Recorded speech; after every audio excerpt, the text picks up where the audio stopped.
Hello students, welcome to my YouTube channel. Myself, CMA Harsh Sompura. So today I come up with another video related to SYBCom Semester 4 Chapter Valuation of Shares. ठीक है, again एक बड़ा सा सम है जो आपको पूछ सकते हैं एग्जामिनेशन के अंदर, तो वो एक एग्जामिनेशन ओरिएंटेड ही सम है, तो वो आप प्रैक्टिस कर सकते हैं। ठीक है, तो चलो विदाउट वेस्टिंग एनी टाइम अब हम सम स्टार्ट करते हैं। सम स्टार्ट करने से पहले एक छोटी सी रिक्वेस्ट है, अगर आपको ये वीडियोस अच्छे लग रहे हैं तो please do like share and subscribe as much as possible. ठीक है, चलो जल्दी से स्टार्ट करते हैं। क्या है सम के अंदर? इक्विटी एंड लायबिलिटी दिया हुआ है। तीन टाइप के इक्विटी शेयर्स दिए हुए हैं। तीन टाइप के इक्विटी शेयर्स दिए हुए हैं और तीनों का वैल्यू जो है वो सेम है पर अनपेड है कुछ। देखो, पहला वाला ए वाला जो शेयर है वो फुल्ली पेड अप है। दूसरा वाला जो है 2 रुपए देना बाकी है। 10 रुपए का शेयर है, 8 रुपए उन्होंने दे दिए तो 2 रुपए मिलना बाकी है। तीसरा वाला जो शेयर है उसके अंदर 10 रुपए का शेयर है, 6 रुपए मिल चुके हैं तो 4 रुपए मिलना बाकी है। ये हमें यहाँ पे जरा तो नोशनल कॉल आएगा, तो नोशनल कॉल आएगा। ठीक है, ओके। फिर रिजर्व दिए हुए हैं, फिर लायबिलिटीज दी हुई है, डेप्रिसिएशन फंड दिया हुआ है। Okay okay. फिर उसके बाद असेट्स सारी दी हुई है। असेट्स के अंदर प्रीपेड एक्सपेंसेस दिए हुए हैं, वो हम असेट्स में कंसिडर नहीं करते हैं, वो पहले ध्यान रख लेना। प्रीपेड एक्सपेंसेस दिए हुए हैं वो हम एसेट्स में कंसिडर नहीं करते क्योंकि वो हमारे खर्चे हैं, एसेट्स नहीं। डन है, चलो जल्दी से स्टार्ट करते हैं। Find the value of companies each type of equity shares by net asset method and yield method taking into account the following information. Net asset method से और यील्ड मेथड से हमें क्या क्या फाइंड आउट करना है? वैल्यूएशन ऑफ शेयर्स आपको find out करने हैं। Goodwill of the company has been valued at ₹75,000। Company की गुडविल ₹75,000 फाइंड आउट हुई है। ठीक है, ₹75,000 गुडविल है। Fair enough. Debtors are considered good except for ₹20,000। Debtors की वैल्यू जो है एक्सेप्ट कंसिडर्ड गुड एक्सेप्ट 20,000, तो 20,000 जो है वो आपका बेड डेट हो चुका है। ओके, तो बेड डेट हमें क्या करना पड़ेगा? वो माइनस करना पड़ेगा। बेड डेट हमें माइनस करना पड़ेगा। उन्होंने बोला है कि डेटर्स सारे अच्छे हैं लेकिन 20,000 बेड डेट हो चुका है, तो माइनस कर देंगे, simple as that. Normal expected return on completion, ये नॉर्मल रिटर्न है, एक्सपेक्टेड ये नॉर्मल रिटर्न 10%, ये यील्ड मेथड में काम आएगा। Net profit of the company for the 3 years were as follow. नेट प्रॉफिट उन्होंने इतना दे दिया है, हम इसका एवरेज करेंगे। 3 साल का प्रॉफिट दिया है तो 3 साल का एवरेज करेंगे। फिर उन्होंने बोला है of which 20% was transfer to general reserve every year. 20% हम जनरल रिजर्व में ट्रांसफर कर देंगे, simple as that. Preference share capital होगा तो प्रेफरेंस शेयर कैपिटल जो होगा तो प्रेफरेंस शेयर डिविडेंड पहले देंगे, फिर ट्रांसफर करेंगे एंड फिर जो बचा होगा उसका डिविडेंड का रेट निकालेंगे हम लोग। ठीक है। Plant and machinery has been valued at 1,60,000। Plant and machinery जो है उसकी वैल्यू 1,60,000, तो मतलब प्लांट एंड मशीनरी की जगह पे जहां जहां पे बैलेंस शीट में प्लांट एंड मशीनरी है वो उसको मैं कैंसिल कर देता हूँ। उसकी जगह पे मुझे सीधा देखो, ये डेप्रिसिएशन फंड में भी प्लांट एंड मशीनरी उसको मैंने कैंसिल कर दिया। क्यों?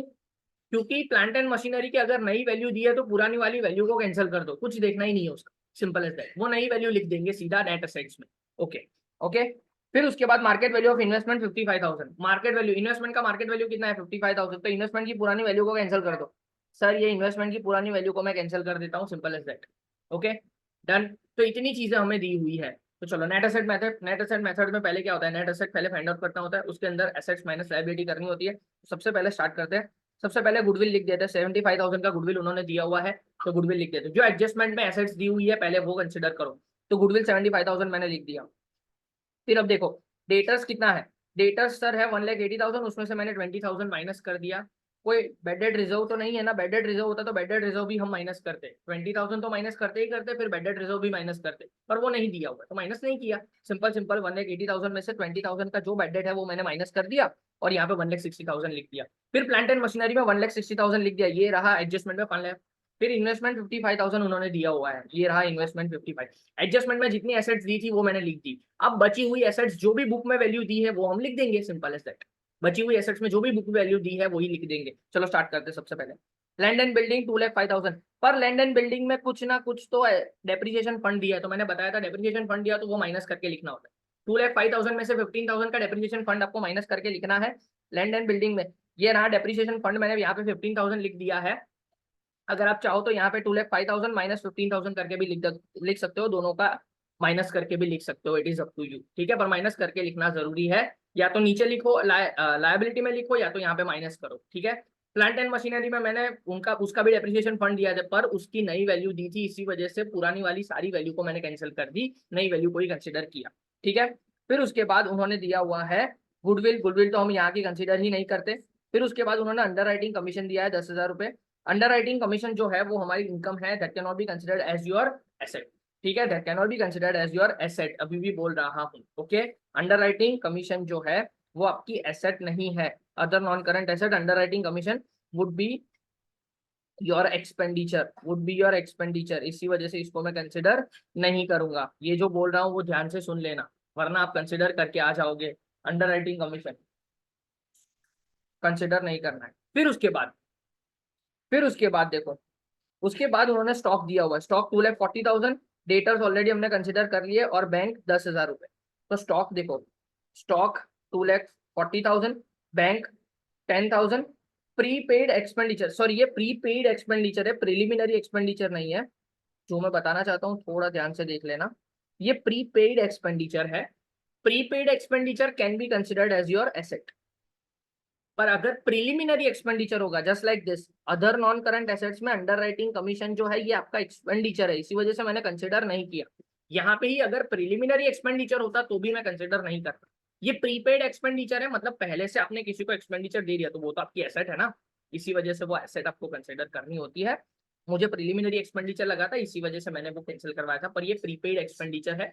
Prepaid expenditure should be considered as your asset, तो वो मैं एसेट कंसिडर करूंगा। ओके, जो जो चीजें दी थी उन्होंने उसकी बुक वैल्यू मैंने ले ली, एसेट कंप्लीट हो गई, एसेट्स कंप्लीट हो गई। अब लायबिलिटी पे जाते हैं, लायबिलिटी में देखते हैं।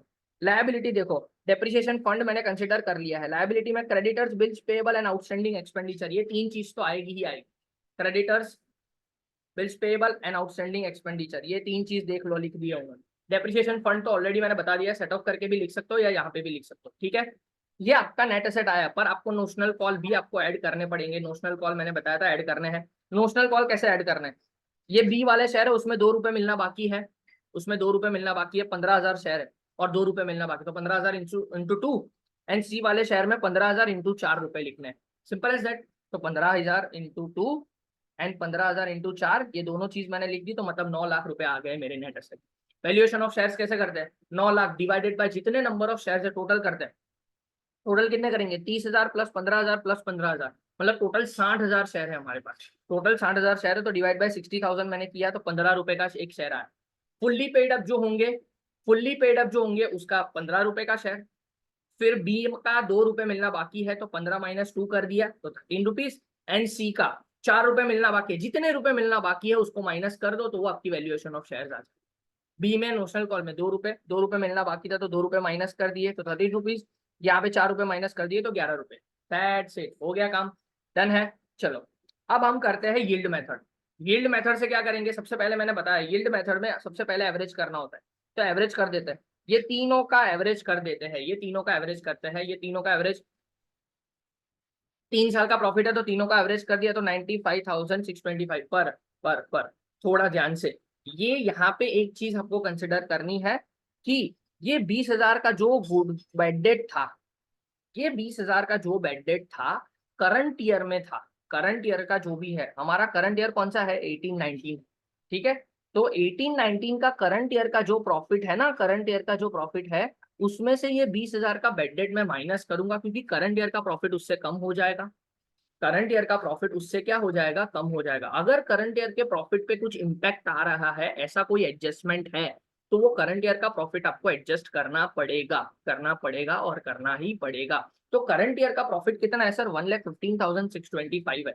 तो करंट ईयर का जो बेड डेट है 20,000 रुपीज, तो वो करंट ईयर का बेड डेट में माइनस कर दूंगा। सिर्फ करंट ईयर का वही है, बाकी तो सारी चीजें एसेट्स और लायबिलिटी, तो उसमें से मैंने माइनस कर दिया, देख लो 1,15,625, उसमें से 20,000 का बेड डेट मैंने माइनस कर दिया, तो बचा हुआ जो भी आपका प्रॉफिट है उसका मैंने एवरेज कर दिया, डिवाइड बाई 3 कर दिया। ओके, जैसे ही मैंने एवरेज किया 95,625 फिगर आ गया, ठीक है। उसमें से 20% average, on an average 20% general reserve में आपको ट्रांसफर करना है। तो जनरल रिजर्व में कितना ट्रांसफर करोगे, 20%, 95,625 का 20% माइनस कर दो, तो आपका 76,500 रुपी बी योर प्रॉफिट।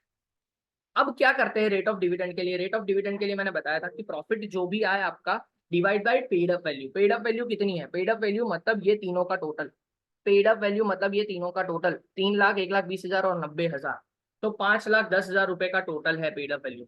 तो rate of dividend find out करने के लिए आपको क्या करना पड़ता है, profit divided by paid up value into 100, तो 15% का आपका क्या आ गया, प्रॉफिट आ गया। 15% का प्रॉफिट आ गया। अब वैल्यू ऑफ शेयर का, वैल्यू ऑफ शेयर कैसे करना है, एकदम सिंपल है। जितना रेट ऑफ डिविडेंड आया divide by possible rate into paid up value, simple. Okay, तो रेट ऑफ डिविडेंड कितना आया सर, 15% का डिविडेंड आया, divided by rate. Normal rate कितना है, नॉर्मली बिजनेस का ये रहा 10%, मैंने बताया था ऑलरेडी कैपिटल एम्प्लॉयड के ऊपर। तो 10 इंटू ए की पेड अप वैल्यू फुल्ली है, फुल्ली पेड अप है, फुल्ली पेड अप मतलब 10 रुपए, 10 रुपए मल्टीप्लाई कर दिया तो 15 रुपीज आ गया।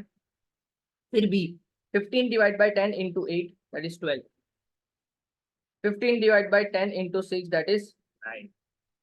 डन है। तो ये तीन चीज आपको क्या कर देगी, आपका आंसर क्लियर कर देगी। तो ये दोनों चीज उन्होंने पूछी थी, तो ये सम भी इंपॉर्टेंट था, that is the reason why मैंने ये भी सम करवाने का सोचा। एक और सम भी है, वो भी हम कर लेंगे, उसके बाद हम स्मॉल सम्स के ऊपर थोड़ा मूव करेंगे। ठीक है, थैंक यू सो मच।